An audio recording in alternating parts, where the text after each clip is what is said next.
ইয়াশাকে প্রতিদিন সকাল থেকে রাত পর্যন্ত কয়বার খাবার দিই, কী খাবার দিই অনেকেই জানতে চান।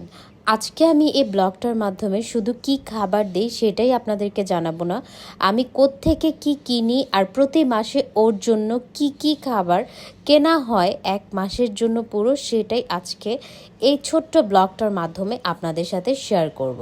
বাদাম এবং অনেক কিছু আমি কিভাবে বাসায় প্রসেসিং করে এক মাসের জন্য ইয়াশার রেখে দিই সেগুলোও দেখাবো। আর ইয়াশার দাদা হঠাৎ করেই ইয়াশাকে কি এমন গিফট করবে সেটার জন্য আমরা গোল্ডের শপে চলে গিয়েছি।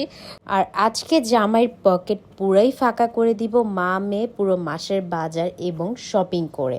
আর আমি কোত্থেকে সানগ্লাস কিনলাম সেটাও দেখাবো। আসসালামু আলাইকুম, আশা করি সবাই ভালো আছেন। আমি কিন্তু অনেক ভালো আছি। আজকে সন্ধ্যার পর ইয়াসের বাবার যেহেতু আজকে অফ ডে শনিবার, সো ভাবলাম যে আজকে একটু বের হওয়া যাক। ইয়াসের মাসের খাবারও শেষ হয়ে গিয়েছে, তো প্রতি মাসে আমি ইয়াসের জন্য কি কি খাবার কিনি সেখান থেকেই ছোট্ট একটা পার্ট আমি আপনাদেরকে দেখাবো। তো এই যে রেডি হয়ে গিয়েছি, যাওয়ার আগে নুপুরটা দেখাচ্ছি। এই নুপুরগুলো আমার মামা ইয়াশাকে গিফট করেছিল ও হওয়ার পর। এখন যেহেতু আমার মেয়েটা মাশাল্লাহ 25 মাসের বুড়ি, সো এখন তো তার এই এক মাসের এই নূপুর লাগবে না। তো এই জন্য ওর দাদা বলল যে ইয়াসার জন্য নতুন নূপুর বানাতে দাও, এগুলো ও ভেঙে। তো ওর দাদা বলছে 4 ভরি দিয়ে বানাতে, তা আমি সেটাই করলাম। 4 ভরি দিয়ে আজকে ওর জন্য 2 জোড়া নূপুর বানাবো। 2 জোড়া বলতে 2 পায়ের 2টা। যাই হোক, এখন আমরা বের হয়ে যাচ্ছিলাম আর ইয়াসা ওর বাবার কোল থেকে নামতেই যাচ্ছে না। ও ভেবেছে যে ওকে রেখে আমরা চলে যাব। এখানে ওর বাবাকে ও টাটা দিতেছিল, ও ভেবেছে যে ও আমার সাথে যাবে। আর আপনাদের ভাইয়া গেছে কি আনতে এখনই আপনাদেরকে দেখাবো। বিবাহিত জীবন হয়তোবা সবারই এমন বা সবার এমন নাও হতে পারে, বাট আমাদের জীবনটা এমন দুষ্টু মিষ্টি সব কিছু দিয়েই ভরপুর। এই দেখেন, এই যে এক হাতে মেয়ে এক হাতে ময়লার পলিথিন, এটাই বিবাহিত পুরুষ আর এটাই সংসার, এটাই জীবন। আলহামদুলিল্লাহ, আমার হাজব্যান্ড রাগী হোক বা যেমনই হোক, অনেকেই বলেন যে ভাইয়া ভিডিওতে হাসে না কেন। তো এখানে আমি ওকে বলতেছিলাম তুমি ভিডিওতে হাসো না, মানুষ মনে করে আমি তোমাকে জোর করে ব্লগ করে, অথচ তুমি যে আমাকে ব্লগ করতে বলো সেটা আর মানুষ বুঝে না। এজন্য সে এখানে একটু আমাকে ভেঙালো যে না বুঝলেই তো ভালো, সবাই ভাবে যে আমি ব্লগে আসতে চাই না। বাট সেই কিন্তু আমাকে বলে প্রত্যেকটা ব্লগ করতে আমি খুবই লেজি। এই যে ভয়েস ওভার থেকে শুরু করে সব কিছুই সে আমাকে ঠেলে ঠেলে করায়। যাই হোক, এখন যদিও আলহামদুলিল্লাহ আর্নিং আসার পর থেকে আমারও অনেক ভালো লাগে ব্লগ করতে। তো এখন আমরা চলে যাচ্ছিলাম ফার্স্টেই 10তলা মার্কেটে। ওইখানেই আসার জন্য ছোটোখাটো কিছু জিনিস কেনার বাকি আছে। আর আমি ভেবেছি যে সানগ্লাস কিনবো, বাট বিশ্বাস করেন যাওয়ার পর দেখি যে বেশি একটা সানগ্লাসের কালেকশন ওদের শপে ছিল না। এই জন্য আমার মনটাও একটু খারাপ হয়েছিল। বাট যে কয়টাই পেয়েছি সবগুলোই আমি আপনাদেরকে দেখেন ট্রায়াল করে দেখাচ্ছি।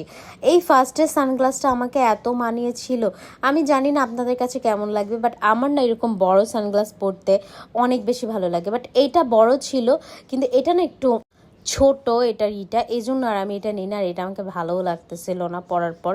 আর এখানে ইয়াসের বাবা দেখেন একটা কার্টুন টাইপের চশমা পরছে, আর এটা দেখে আমার এত বেশি হাসি পাচ্ছিল, ইয়াসাও হাসতেছিল। তো আজকে আমরা মা মেয়ে দুইজনে এখান থেকে অনেক কিছু নিয়েছিলাম, প্রায় 3290 টাকার শপিং আমরা এখান থেকে করছি। সানগ্লাস, লিপস্টিক, আরও অনেক কিছু কিনছি। ইয়াসার আর মুখে দেওয়ার ক্রিম, তারপর শ্যাম্পু, এগুলো সবই নিয়েছি। আর আমি টুকটাক লেন্সের পানি এইসব এই জিনিসপত্রগুলো নিয়েছি।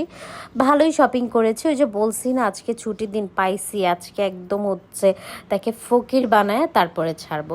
যাই হোক, সে যদিও ফকির হয় নাই, সে বলতেছিল আরও কিনি বানাও। ও আমি ফেস পাউডারও নিয়েছি, এই যে ইয়েলো কালার। এটা আমার আগের ফেস পাউডার নষ্ট হয়ে গেছে, আশা ভেঙে ওর দাদা যেটা পাঠাইছিল একদম চুরমার করে দিছে। তারপর আমি ফাইনালি এই চশমাটাই নিয়ে নিলাম, কারণ এটাই আমার ভালো লাগছে সানগ্লাস। আর আমি যেহেতু হিজাব পরি, আমাকে এটাতেই আমার কাছে ভাল লাগছিল। আর ইয়াসের জন্য এই যে মুখের এই ক্রিমটা নিয়েছে, এটাও একদম ছোট বয়স থেকেই ব্যবহার করে, ওর 5 মাস বয়স থেকেই এটা ব্যবহার করে। সো এখনও এইটাই ও ইউজ করে, কারণ এটা ওর অনেক ভালো লাগে। আর এখানে খেলনাগুলো দেখেই আসা অনেক বেশি এক্সাইটেড ছিল কখন এগুলো নিবে। তা আমি ওকে বলতেছিলাম তুমি কি এগুলো নিবে, ও বলল না। আর আমি ওকে এখন ওইরকমভাবে বেশি একটা খেলনা দিইও না, আগেরগুলো দিয়েই ও খেলে, কারণ নষ্ট করে ফেলে। আর আমি টাকা টাকা অপচয় করা একদমই পছন্দ করি না। ওর যথেষ্ট এমন না, অনেকে এখন বলতে পারেন যে বাচ্চা তো এখনই খেলবে, আসলে ওর এখন অনেক খেলনা আছে। ছোটোবেলা ওর প্রথম বার্থডেতে এত এত খেলনা পেয়েছে যেগুলো ওর এখনও অনেক খেলনাই নতুন। তারপর এখানে চলে এসেছি ইয়াশার ট্যাবের জন্য চার্জার কিনতে। ইয়াশার ট্যাব বলতে আমার ভাই হচ্ছে ইয়াশাকে একটা ট্যাব গিফট করেছে, তো ওইটা দিয়েও মাঝে মাঝে কার্টুন দেখে খাওয়ার সময়, তো ওইটার চার্জারটা নষ্ট হয়ে গিয়েছে। কিনে আমরা চলে গিয়েছিলাম 10 তলার সামনে এই রেস্টুরেন্টটা। এটার খাবার এত মজা, আমরা যখনই যাই এই মানে খেতে কোথাও যদি যাই, বেশি খাবো প্ল্যান করে বের হই অথবা বাজারে বের হই, ওই দিন আমরা এই রেস্টুরেন্টটাতে বসি, বিকজ এটার খাবার অনেক অনেক মজা, আমাদের কাছে অনেক বেশি ভালো লাগে। বাট বিশ্বাস করেন ব্লগের লাস্টে আপনারা দেখতে পারবেন এত হাসি খুশি না, আমার মনটা খারাপ হয়ে যাবে। যাই হোক, এইখানে হচ্ছে ইয়াশার বাবা অনেক কিছুই অর্ডার করেছিল। আমি হচ্ছে এইটা অনেক বেশি পছন্দ করি, ওয়েজেস এটা। আচ্ছা, কার কার ভালো লাগে? আমি যদি স্পাইসি লাভার প্লাস হচ্ছে আমি সল্ট একটু বেশি খাই, তো আমার কাছে এটা অনেক ভালো লাগে। তো আমি গ্রিন সস চাচ্ছিলাম, চিকেন ফ্রাই অর্ডার করেছি ওইটার সাথে খাওয়ার জন্য। So chicken fry green sauce দিয়ে খেতে কি যে মজা লাগে, আমার তো অনেক মজা লাগে। কে কে আমার মতো আছো বলো তো, গ্রিন সস দিয়ে চিকেন খেতে ভালোবাসো? এই দেখো আমি এখন গ্রিন সস মানে মেখে তারপর হচ্ছে খাবো, আমার অনেক ভালো লাগে অনেক। আমি এটা বাসায়ও মাঝে মাঝে বানাই। আমি কিন্তু প্রায় অনেক কিছুই বানাতে পারি চাইনিজ আইটেম, কারণ হচ্ছে আমার একটা আঙ্কেল আছে, ওনার থেকে আমার আম্মু শিখেছিল, মানে আমার বাবার ফ্রেন্ড, তো আমি আম্মুর থেকে শিখেছি চাইনিজ আইটেম। তারপর কোল্ড কফিটা অনেক বেশি টেস্ট ছিল, সো একটা কোল্ড কফিও নিয়ে নিয়েছি, একটা বলতে আপনাদের ভাইও নিয়েছে, আমিও নিয়েছি। কোল্ড কফি খাওয়ার পর আমার কেন জানি মনে হইলো যে বাইরে বের হয়ে আমি এক কাপ গরম গরম চা খাই। আমি আবার ভাই চালা আবার লজ্জা রেখে লাভ নাই, যতই পেট ভরা থাকুক চা আমাকে খেতেই হবে। কারণ ইয়াসের বাবা চা পছন্দ করে না, এই জন্য বাসায় যে বানানোও হবে না, তো ভাবলাম বাইরে থেকেই খেয়ে যাই। তারপর এখন হচ্ছে আমরা চলে যাব এই ব্লগের মূল পার্ট, যেটা ইয়াসার জন্য কি কি শপিং করব। শপিং বলতে হচ্ছে ইয়াসের জন্য প্রতি মাসের যে বাজার করি, আমার বাসার সামনে অনেক বড় একটা বাজার আছে, কিন্তু আজকে আমরা বাজারে যাইনি, এই দোকানটাতে এসেছি। এটাতে হচ্ছে সব ধরনের বাদাম আছে, কাঠবাদাম, কাজু বাদাম, তারপর হচ্ছে চীনা বাদাম, যেগুলো হচ্ছে ভাজা টাইপের বাদাম, ওইগুলো আমি সবই নিয়ে নিয়েছি। বাসায় আরও কিছু আছে, তো কিছু শেষ, যেগুলো শেষ ওগুলোই নিবার। এখানে হচ্ছে সাবু আমি নিয়ে নিয়েছি 1 কেজি, যেটা ওইটার।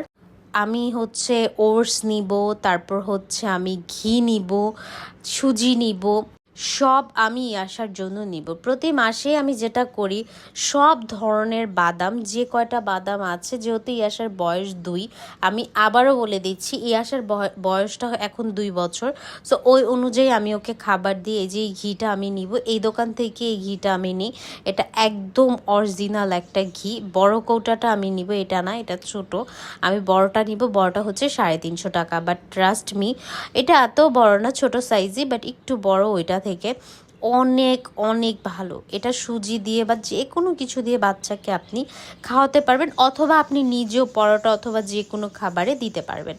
এখানে হচ্ছে ইয়াসা বাবা বেছে বেছে মেয়ের জন্য বড় ডিমগুলো নিচ্ছিল। মাসে আমি হচ্ছে যেটা করি ইয়াসার জন্য, আমি একটু 3-4 রকমের বাদাম একসাথে নিয়ে আমি হচ্ছে যেগুলো শুকনা বাদাম ব্লেন্ড করে একদম গুঁড়া গুঁড়া করে একটা মানে বক্স অথবা এয়ারটাইট বক্সের মধ্যে ভরে রাখি, কারণ এটা পুরো 1 মাস আমার চলে যায় ওর খাবারের জন্য। ওকে আমি স্যালোরেক্স অথবা সুজির সাথে বা যে কোনো কিছুর সাথেই, মিষ্টি কিছুর সাথে দিয়ে খাওয়াতে পারি, তাহলে আমার এক্সট্রা চিনিও ইউজ করতে হয় না। আর এখানে আমি স্বপ্নতে ওদেরকে ওইখানে বিল করতে দিয়ে স্বপ্নতে চলে আসছি। স্বপ্নতে এসেছি হচ্ছে আমি পরোটা নিব, ইয়াসার জন্য ফ্রেঞ্চ ফ্রাই নিব।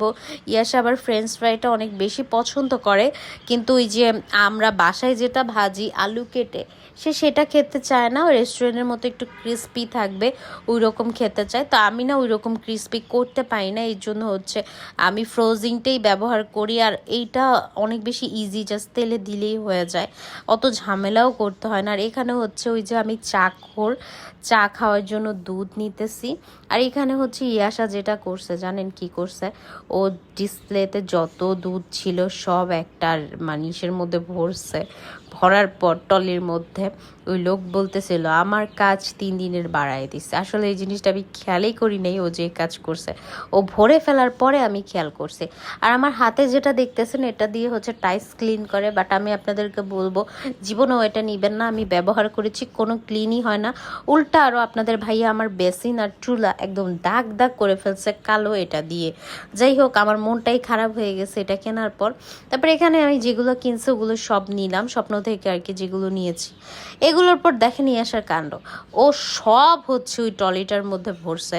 তা আমি খেয়াল করিনি এতগুলো ভরছে। আসার পরে দেখি ভাই পুরো টলিও ভরে ফেলছে। আমার হাসতে হাসতে জীবন শেষ। ওইখানে যে মানে সেলসম্যান ছিল ওরাও হাসতেছিল যে কি একটা অবস্থা, সে সব বাজার করে নিয়ে যাবে। ও এমনই করে, ও মাঝে মধ্যেই হচ্ছে কোথাও গেলে কাপড়ের দোকানে অথবা যে কোনো দোকানে গেলে ও হচ্ছে দোকানদারি শুরু করে দেয়।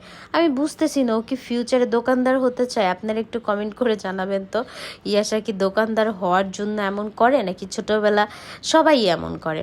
আমি এমন ছিলাম না ছোটোবেলা, আমার আম্মু বলতো আমি অনেক শান্ত ছিলাম, অনেক ভদ্র ছিলাম, বাট যত দিন যাইতেছে আমার মেয়েটা বাপের মতো তত দুষ্ট হইতেছে। যাই হোক, বাপের মেয়ে বাপের মতোই তো হবে। তারপর চলে এসেছে একটা গোল্ডের শপে। এই নূপুরগুলো হচ্ছে ইয়াসার আগের।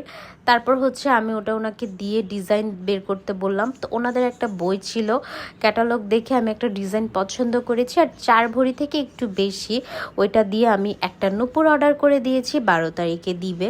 আর এখানে আসে বাবা একটু দামাদামি করতেছিল, বাট ওনারা একটু কমায় নেই, কারণ স্বর্ণ আর রূপা এই দুইটা জিনিসে কোনো হচ্ছে ডিসকাউন্ট দেয় না আসলে সচরাচর। আর যেহেতু মাত্র 4 ভরি, এখানে আর কি বা ডিসকাউন্ট দিবে। তা আমি আসার বাবাকে বলতেছিলাম বাদ দাও, চলো হইছে চলে যাই। বাট ওই যে বেটা মানুষের কাজই তো, একটু কমাইতে পারলেই তাদের লাভ। যদিও এটার টাকা সে দিবে না, এটার টাকা দিবে ইয়াসার একমাত্র দাদা। সে হচ্ছে তার নাতিনকে নূপুর পরাবে, এটা তার শখ হয়েছে। যাই হোক, এইখানে হচ্ছে আমি বেসলাইট দেখতেছিলাম। আমার না কয়দিন ধরে, যাক ব্লগে একটু চুপি চুপি বলে দিই, বেসলাইট পরার শখ হইতেছে। যদিও আমার একটা বেসলাইট আছে, তাও আমার আরেকটা পরার শখ হয়েছে। তো দেখলাম, বাট এগুলো একটু চিকন ছিল, এই জন্য ভালো লাগে না, আমি আরেকটু মোটার মধ্যে নিব। বাসায় আসার পর এসিটা কেন দেখাইলাম জানেন, শো অফ না, এত বেশি গরম লাগতেছিল। এখন অনেক কুটনা আপুরে এসে বলবে আপু আপনি তো শো অফ করতেছেন। ভাই শো অফ না, বিশ্বাস করেন অনেক গরম ছিল ওই দিন। ট্রাস্ট মি, শনিবারে কে কে বাইরে বের হয়েছেন বলেন তো, এত গরম ছিল দম মানে ফেলতে পারতেছিলাম না। যাই হোক, আসার পর একটু রেস্ট নিলাম, এসির নিচে হাওয়া খেলাম। খাওয়ার পর হচ্ছে এখানে যা যা কিনছি সব আপনাদের দেখাইতেছি। ও আমি কিশমিশও নিয়েছিলাম। আর এই যে এখানে সাবু অলরেডি ঢেলে ফেলছে আমি, এখানে বাদাম সব কিছু আছে। এগুলো সব এখন আমি ব্লেন্ড করব, ব্লেন্ড করে আপনাদেরকে দেখাবো যে আমি কিভাবে ব্লেন্ড করি। একটু হলেও যাদের বাচ্চা আছে তাদের হেল্প হবে। আসলে আমি জানি একটা ছোট বাচ্চা থাকলে মাদের কত টেনশন থাকে। যদিও আমার গ্রামের থেকে দুধ পাঠায়, তারপরও আমি কিছু লিকুইড দুধ এনেছি চা খাওয়ার জন্য, অথবা ইয়াশাকে ইনস্ট্যান্ট সকালে উঠে যেন সুজির সাথে দিতে পারি গলতে দেরি হলে। এই জন্য বেশি নেইনি, 5 প্যাকেট নিয়েছি, কারণ আমার বাসায় অলরেডি মানে 7-8 কেজির মতো দুধ আছে।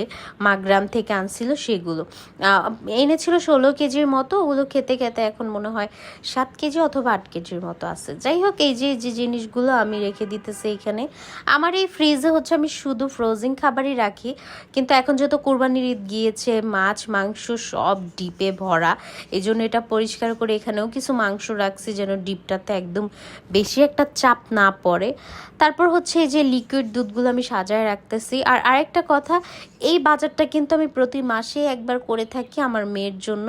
আজকে কিন্তু ম্যাক্সিমাম খাবারই ইয়াসার জন্য কেনা হয়েছে, এমন না যে ব্লগের জন্য, অথবা আজকেই কিনেছি। প্রতি মাসেই ইয়াসার জন্য কেনা হয়। আর আলহামদুলিল্লাহ আমার বাসায় প্রতি মানে একদিন পর পরই 2-3 হালি ডিম লাগে, কারণ আমি প্রচুর ডিম খাই। আর ইয়াসাকেও প্রতিদিন 2টা ডিম খাওয়ানোর ট্রাই করি। এই যে দেখেন একদম কিচ্ছু দিই নেই, জাস্ট বাদামটা প্যাকেট থেকে খুলে আমি ব্লেন্ড করতেছি। এটার সাথে কিচ্ছু না, পানি বা কোনো কিছু আমি কিন্তু ব্যবহার করিনি। জাস্ট বাদামটা প্যাকেট থেকে খুলে ব্লেন্ড করে মানে একদম গুঁড়া গুঁড়া করে আমি মানে বক্সে ভরে ফেলবো। এটার সাথে আর কিচ্ছু মিশাবো না। লাস্টে আমি যেটা করব, এই বড় চামিচটা দিয়ে মানে সবগুলো বাদাম একসাথে মিক্স করে দিব। এই বাদামটা আপনি প্রায় 1-2 মাস বাচ্চাকে এরকমভাবে রেখে খাওয়াতে পারবেন। কিন্তু আমি 2 মাস যাই না, আমি 1 মাসের জন্য অথবা 20 দিনের জন্য এমন গুঁড়া করে রাখি। 20 দিন পর বা 1 মাস পর আবার হচ্ছে গুঁড়া করে নিই, কারণ বেশি একটা সময় লাগে না। তারপর হচ্ছে ইয়াসের বাবা বললো, যেহেতু বাইরে থেকে খেয়ে আসছি, রাতে আর তেমন একটা কিছুই খাবো না, রাতে তুমি পরোটা ভাজো আর হচ্ছে গরুর মাংস রান্না আছে ওইটা মানে গরম করে দাও। ও আবার আমি মানে এটা বলাতে অনেক খুশি হয়ে গেলাম, যাক আমার জামাই আজকে কোন দিকে জানি সূর্য উঠছে, অনেক ভালো হয়ে গেছে, সে ভাত খাবে না, আমাকে কষ্ট দিবে না, জাস্ট 2টা পরোটা ভেজে, তাও আবার 2টা, 3-4টা না, 2টা পরোটা ভেজে দিলেই তার হয়ে যাবে। ইয়াসার বাবা মাঝে মাঝে এমন ঢং করে, মানে ডায়েট করবে। তারপরে এখানে ডিম সিদ্ধ দিছি, কারণ আমি ডিম ভুনা করব। আমার খালা ফোন দিয়ে বলল কালকে সকালে আমার বোনের হচ্ছে ফ্লাইট, মানে বিকেলে ফ্লাইট, সকালে যেতে হবে এয়ারপোর্টে। কি আর করার, রান্নাবান্না করে রেখে যেতে হবে, না হলে আবার এসে রান্না করতে হবে। কিন্তু ওই যে বলছিলাম না রেস্টুরেন্টে থাকতে যে লাস্টে মনটা খারাপ হয়ে যায়, এই কারণেই খারাপ হয়ে যায়, রান্না করতে করতে মনে হচ্ছিল যে ছোট বোনটা মনে হয় চলেই যাচ্ছে, হয়তো বা তার সাথে ওইরকমভাবে আর মেশা হবে না, দেখা হবে না, মনটা অনেক খারাপ লাগছিল। আর হ্যাঁ, আপনাদের তো বলাই হয়নি, ইয়াশাকে সকালে আমি সুজি অথবা স্যালোরেক্স অথবা নুডলস দিয়ে থাকি, দুপুরে খিচুড়ি দিই, এর ফাঁকে আমি একটু ফল দিই, আর বিকেলের সময় হচ্ছে ওকে যে কোনো একটা পাস্তা অথবা নুডলস রান্না করে দিই বা সুজিয়ে দিই দুধ দিয়ে। আর বিকেলের পরে সন্ধ্যার দিকে আমি ওকে একটা ফ্রুট সালাদ বানিয়ে দিই, অথবা এখন যেহেতু আমের সিজন, আম কেটে দিই।